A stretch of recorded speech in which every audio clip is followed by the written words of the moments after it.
الله أكبر الله أكبر الله أكبر، لا إله إلا الله، والله أكبر الله أكبر ولله الحمد. إن الحمد لله نحمده ونستعينه ونستغفره ونعوذ بالله من شرور أنفسنا ومن سيئات أعمالنا. من يهده الله فلا مضل له ومن يضلل فلا هادي له، وأشهد أن لا إله إلا الله وحده لا شريك له، وأشهد أن محمدًا عبده ورسوله صلى الله عليه وعلى آله وسلم. أما بعد، فإن أصدق الحديث كتاب الله، وخير الهدي هدي محمد صلى الله عليه وعلى آله وسلم، وشر الأمور محدثاتها، وكل محدثة بدعة، وكل بدعة ضلالة، وكل ضلالة في النار. أما بعد، فإن الله تبارك وتعالى شرع لنا بعقب انتهاء هذا الشهر المبارك أن نشكره سبحانه وتعالى وأن نكبره، فشرع لنا هذه العبادة العظيمة من ذكره جل وعلا. فإذا ما رؤي الهلال أو تمت العدة فإنه مما شرع الله تبارك وتعالى لنا أن نكبره، ولتكملوا العدة ولتكبروا الله على ما هداكم ولعلكم تشكرون. تشكرون الله جل وعلا على ما أنعم عليكم به من الصيام والقيام وتلاوة القرآن.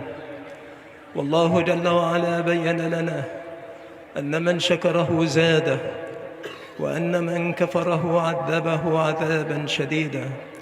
وإذ تأذن ربكم لئن شكرتم لأزيدنكم ولئن كفرتم إن عذابي لشديد. والله سبحانه وتعالى يعطي المزيد من شكره وأحسن في حياته تمسكا بدينه الذي شرعه الله تبارك وتعالى لخلقه. وشكر النعمة إنما يكون بالاعتراف بها بالقلب باطنا، واللهج بالثناء على المنعم بها باللسان ظاهرا، وبتصريف النعمة فيما أنعم الله تبارك وتعالى على العبد به، فلا يجعل شيئا في معصية الله تبارك وتعالى مما أنعم الله رب العالمين عليه به. والنبي صلى الله عليه وآله وسلم شرع أيضا مما شرع الله جل وعلا أنه ما شكر الله من لم يشكر الناس، فجعل شكر الناس من شكر الله رب العالمين.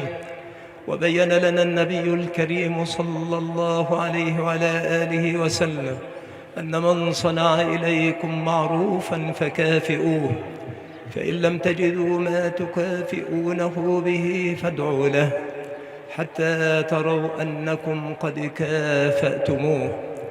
وهذا مما يتعلق بالنفس الإنسانية في حركتها وإرادتها.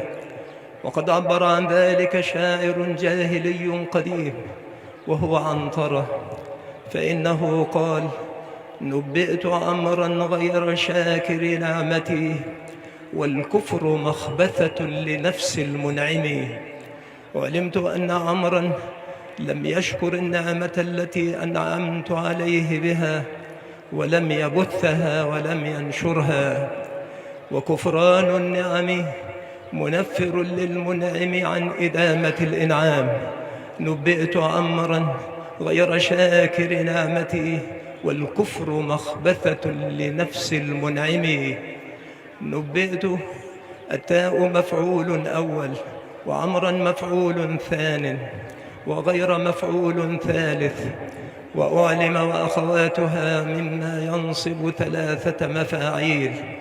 فبين لنا نبينا الكريم صلى الله عليه وآله وسلم أنه ما شكر الله جل وعلا من لم يشكر الناس، وأما الغدر والخيانة وعدم الاعتراف بالجميل فليس من ديننا الجميل. وقد حكى بعضهم قال: دخلت البادية فإذا أنا بعجوز بين يديها شاة مقتولة وإلى جانبها جرو ذئب، فقالت: أتدري ما هذا؟ قلت: لا. قالت: هذا جرو ذئب أخذناه صغيرا وأدخلناه بيتنا وربيناه، فلما كبر فعل بشاتي ما ترى.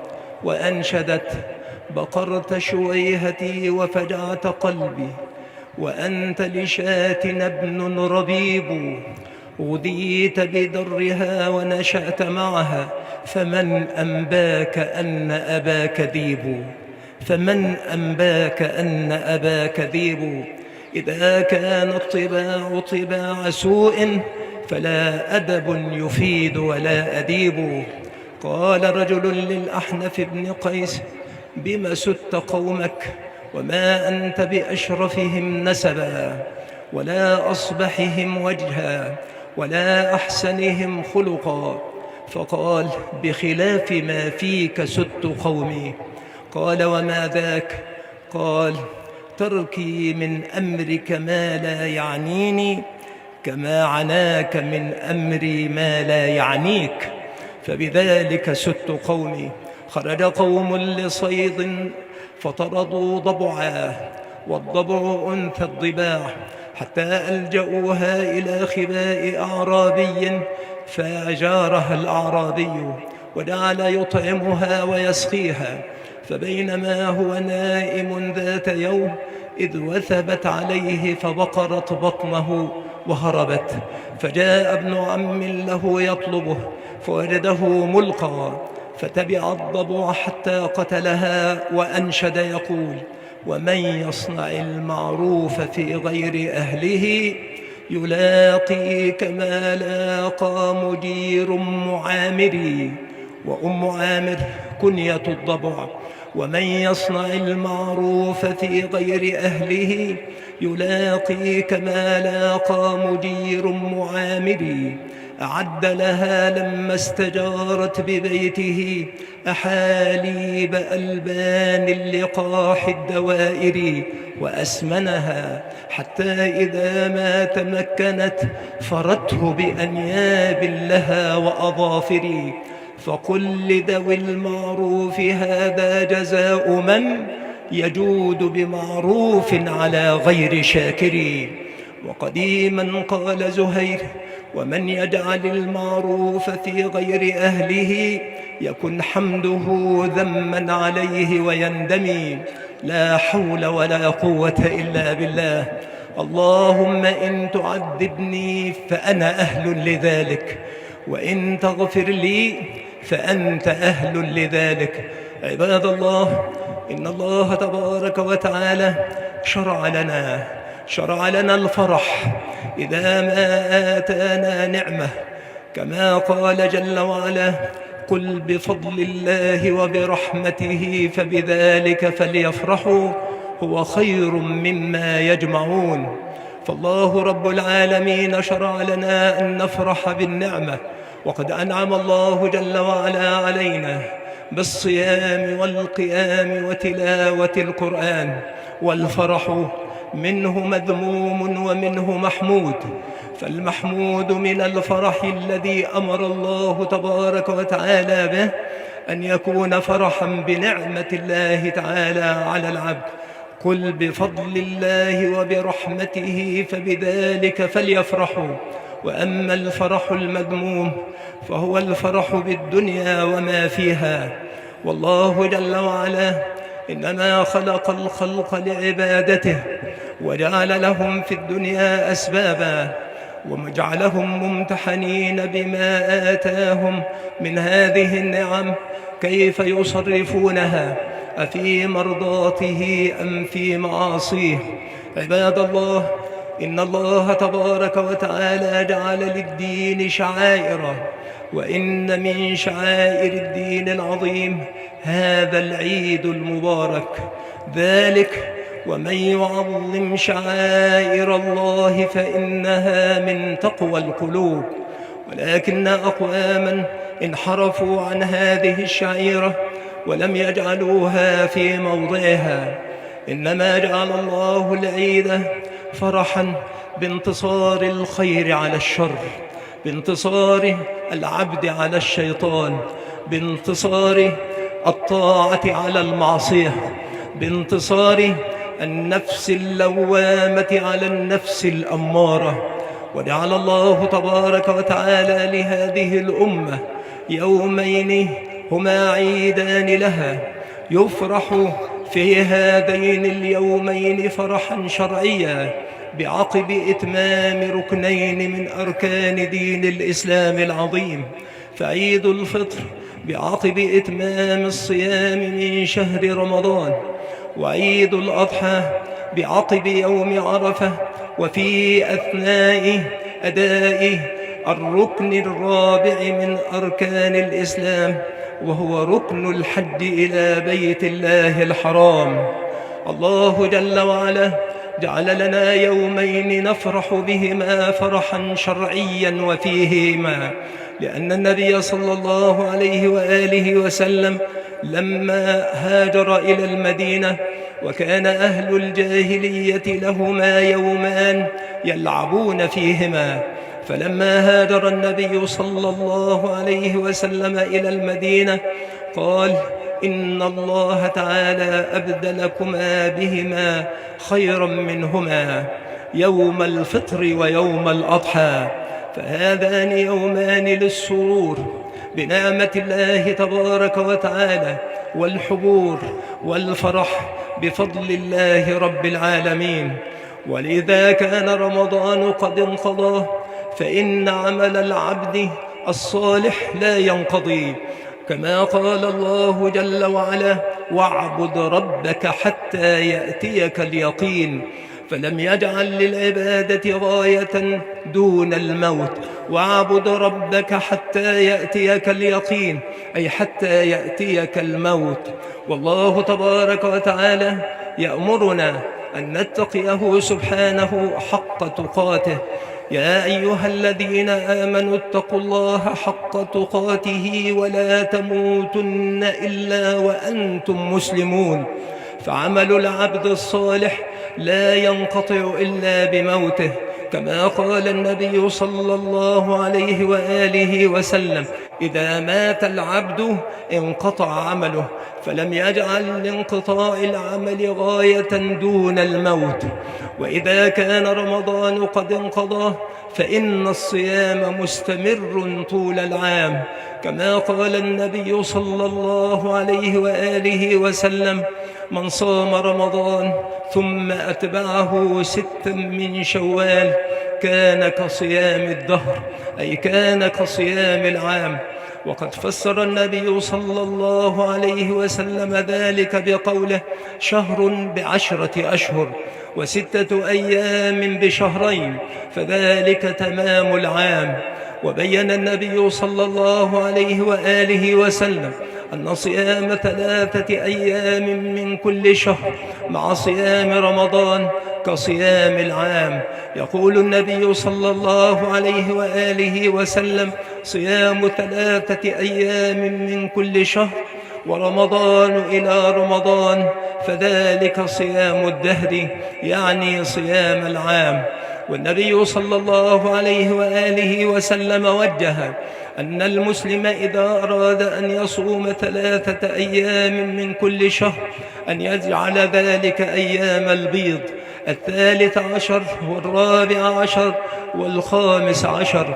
والنبي صلى الله عليه وآله وسلم جعل للصوم على مدار العام خريطة واضحة، فبين فضل صيام يوم عرفة، وأنه يكفر سنة ماضية وسنة باقية.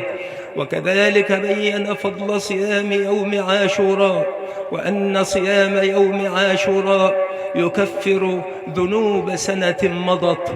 وبين النبي صلى الله عليه وآله وسلم أن خير الصيام ما كان في شهر الله الحرام الذي تدعونه المحرم. وحث النبي صلى الله عليه وسلم على صيام الاثنين والخميس، فقد سئل النبي صلى الله عليه وسلم عن صيام يوم الاثنين فقال: ذاك يوم ولدت فيه ويوم بعثت فيه أو أنزل علي فيه، يعني القرآن المجيد، إلى غير ذلك مما بينه النبي صلى الله عليه وآله وسلم. وكذلك ما كان في رمضان من أمر القيام هو مستمر طول العام، فقد كان النبي صلى الله عليه وسلم يصلي قيام الليل كما كنا نصلي نحن في رمضان. فالنبي صلى الله عليه وسلم كان حريصا على قيام الليل، حتى إنه كان يقوم حتى تتفطر أو تتورم أو تتشقق قدماه من طول القيام بين يدي الله جل وعلا. وبين النبي صلى الله عليه وسلم أن أفضل الصلاة بعد المكتوبة قيام الليل، فهذا أمر مستمر طول العام. وقال النبي صلى الله عليه وآله وسلم: لا بد من صلاة بالليل ولو كقدر حلب شاه، لا بد من الصلاة بالليل ولو هذا القدر اليسير. فهذه العبادات ممتدة طول العام، وإنما تتركز وتتكثف في رمضان لكي يكون درسا عمليا لما وراءه من الأيام. الصدقة مبذولة طول العام، والنبي صلى الله عليه وآله وسلم كان أجود الناس، وكان أجود ما يكون في رمضان، ويدعونا إلى الصدقة ولو بشيء يسير، فاتقوا النار ولو بشق تمرة. والله جل وعلا أخفى رضاه في طاعته وأخفى سخطه في معصيته، فلا تحقرن من المعروف شيئا ولو أن تلقى أخاك بوجه طلق، فإنه ربما أتيت بطاعة وتكون في عينك يسيرة ولكنها عند الله تعالى كبيرة. والنبي صلى الله عليه وآله وسلم يقول: سبق درهم 100,000 درهم. قالوا: يا رسول الله كيف ذاك؟ قال: رجل ليس عنده إلا درهمان فتصدق بأحدهما، ورجل عنده مال كثير فتصدق من عرض ماله ب100,000، سبق درهم 100,000 درهم. فهذا الذي تصدق بدرهم واحد تصدق بنصف ماله، فإذا هذا يؤثر فيه تأثيرا بليغا، فلم يبق سوى درهم واحد. وأما الذي تصدق ب100,000 فإنه تصدق بها من عرض ماله، من ناحية من نواحي ماله، فالذي بقي كثير جدا، والأول نصف ما عنده، وهذا إنما أخرج 100,000 وإن كانت كثيرة ولكنها من عرض ماله. لذلك مع النية الصادقة والبذل سبق درهم 100,000 درهم. يقول النبي صلى الله عليه وآله وسلم: اتقوا النار ولو بشق تمرة. فينبغي علينا أن نستمر على الطاعات التي كانت في الشهر المبارك وألا ننقطع عنها، وأن نعلم أن الموت يأتي بغتة. أيها الناس، تذكروا باجتماعكم في هذا المكان على اختلاف أحوالكم وتباين حالاتكم من رجل وأنثى وكبير وصغير وغني وفقير. تذكروا اجتماعكم بين يدي الله تبارك وتعالى على هذا التباين والاختلاف، وأنكم تأتون ربكم حفاة عراة غرلا. ثم تذكروا بانصرافكم وتفرقكم من هذا المكان، كل يذهب إلى طيته. تذكروا انصرافكم من يوم الجمع العظيم من بين يدي الله الكريم، إما إلى الجنة وإما إلى النار. عباد الله، إن الله جل وعلا أنعم علينا بدين الإسلام العظيم، وجعل الله رب العالمين الإسلام دين الخلق لا يقبل دينا سواه. ومن يبتغ غير الإسلام دينا فلن يقبل منه. وقال الله جل وعلا: إن الدين عند الله الإسلام. وهذا الدين العظيم يأمر بالبر وينهى عن القطيعة، يأمر بالبذل وينهى عن البخل، يأمر بالعفة وينهى عن الفجور، يأمر بكل خير وينهى عن كل شر. رضيه الله تبارك وتعالى لخلقه في أرضه دينا، ولا يقبل الله تعالى دينا سواه. وهذا الدين العظيم هو الدين الخالد. لو أن المسلمين تمسكوا بدينهم لرفعهم الله تبارك وتعالى فوق الأمم كلها. وآية ذلك وعلامته ما كان من شأن سلفنا الصالحين من النبي صلى الله عليه وسلم والصحابة ومن تبعهم بإحسان. فإن النبي صلى الله عليه وسلم بعث في أمة أمية، كانوا أميين جهلاء، ليس لهم حظ ولا مشاركة في العلم ولا في الحضارة ولا في الرقي. فما لبثوا حين تمسكوا بهذا الدين العظيم وطبقوه على أنفسهم في أرض الله رب العالمين أن رفعهم الله جل وعلا حتى كانوا سادة الأمم وقادة الشعوب، وكان لهم من العز بعد الذلة ومن القوة بعد الضعف ما شهد به العالم كله. ونشر الله رب العالمين هذا الدين بعز عزيز وذل ذليل، حتى لم يبق بيت مدر ولا حجر ولا شعر إلا دخله هذا الدين بعز عزيز وذل ذليل. فهذه آية تدلك على أن التمسك بدين الله جل وعلا عز كله وخروج من الذل جميعه.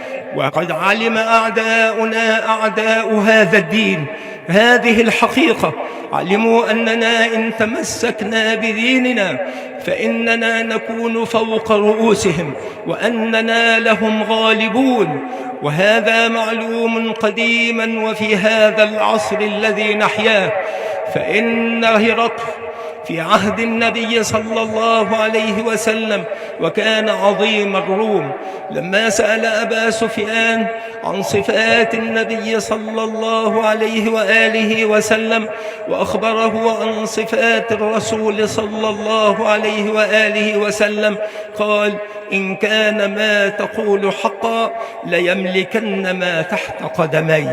فعلم أن المسلمين إذا تمسكوا بهذا الدين الذي جاء به النبي الخاتم صلى الله عليه وآله وسلم فإنهم يسودون العالم كله.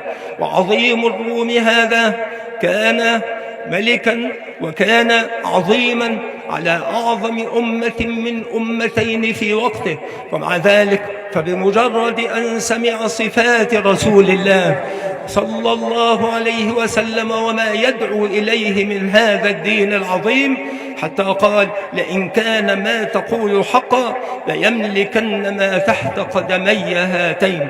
ثم قال: ولو علمت أني أخلص إليه لغسلت قدميه وكنت تحت قدميه. يقول هذا في أيام رسول الله صلى الله عليه وسلم. وفي هذا العصر الحاضر يقول رئيس من رؤساء وزراء البلد التي تحارب الإسلام في من يحاربونه وهي إنجلترا، يقول: ما دام هذا القرآن باقيا عند المسلمين فإننا لا يمكن بحال أن نسيطر عليهم، ولا يمكن لأوروبا أن تتوقى ما يأتون به ولا أن تمتنع منهم. لما علم أعداؤنا ذلك أرادوا أن يجعلونا بعيدين عن ديننا وأن يحرفونا عن صراط ربنا، فغزوا هؤلاء، غزوا أرض الإسلام واحتلوا كثيرا من بلاد المسلمين، ولم ينفع الغزو العسكري فحادوا إلى الغزو الفكري العقدي ونشروا ما نشروه من العقائد الباطلة، حتى انحرف كثير من أبناء المسلمين عن صراط الله المستقيم، وأشاعوا اللذات والملذات والشهوات مبذولة على طرف البنان بين شباب المسلمين، وتفككت كثير من العرى وانحلت، وتصدعت كثير من الحصون. فينبغي علينا نحن المسلمين أن نتقي الله رب العالمين في هذا الدين الذي هو عزنا، الذي هو شرفنا. ينبغي علينا أن نتعلم ديننا وأن نتمسك به، وأن يكون كل منا لأخيه كما قال النبي صلى الله عليه وآله وسلم: لا يؤمن أحدكم حتى يحب لأخيه ما يحبه لنفسه، إنما المؤمنون إخوة. الله رب العالمين أمر بالصلة ونهى عن القطيعة، وينبغي علينا أن نعرف كيف تكون الصلة. فإن أقواما يظنون أو يعتقدون أن صلة الرحم إنما تكون بأن تكون مكافئا لأرحامك، بمعنى أنك تصل من وصلك وتقطع من قطعك. هذه مكافأة وليست بصلة رحم، لأن صلة الرحم أن تصل الرحم المقطوعة، أن تصل من قطعك، ليس الواصل بالمكافئ.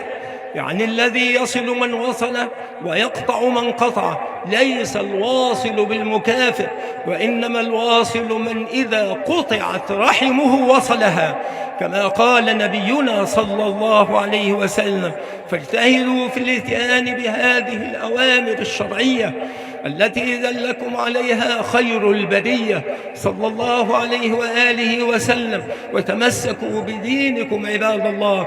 واعلموا أن هذا الدين يقال له دين التوحيد، فتعلموا التوحيد، فإنه لأجله خلقكم الله رب العالمين.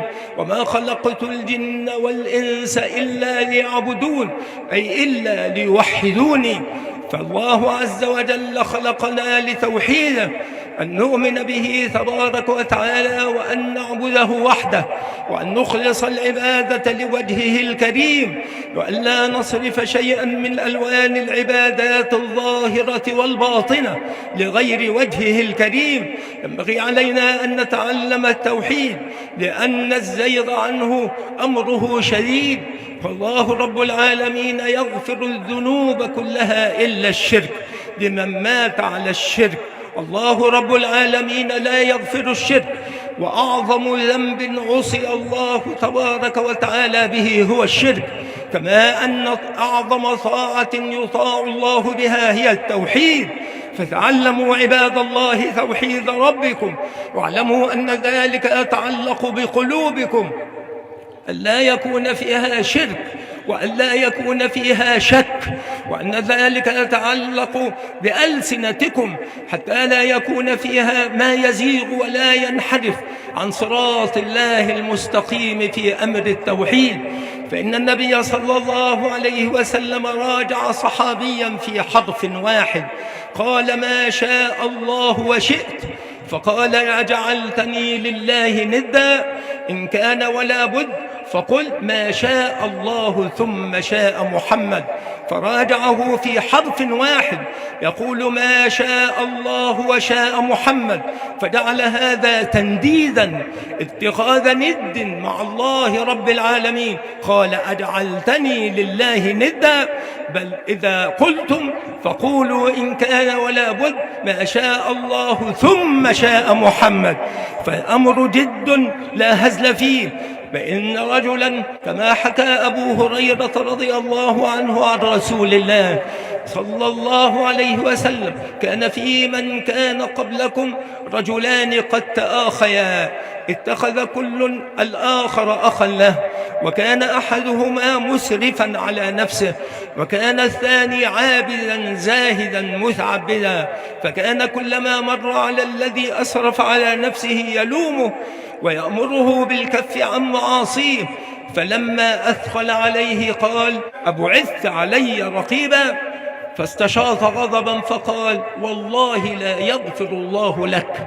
فدخل بينه وبين الله، فانظر كيف عاقبه الله. لا تدخل بين الله وبين عباده، ما لك أنت يغفر له أو لا يغفر له، ولكن ينبغي عليك أن تجتهد أنت في أن يغفر الله تعالى لك.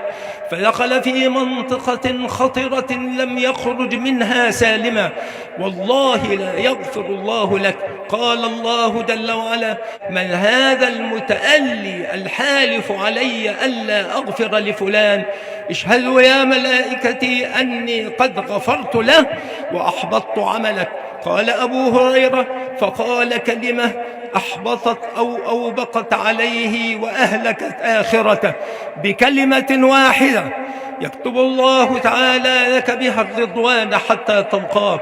وإن أحدكم لا يتكلم بالكلمة من رضوان الله لا يلقي لها بالا، يكتب الله له بها رضوانه إلى يوم يلقاه.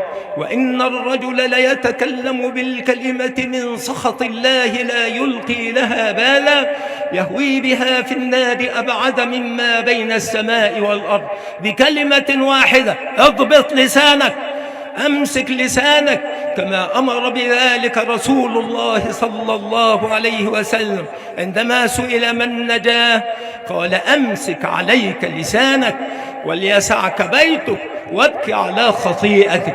وليسعك بيتك، لا تخرج من غير حاجة، والزم بيتك وكن في مصالحك ومصالح أهلك.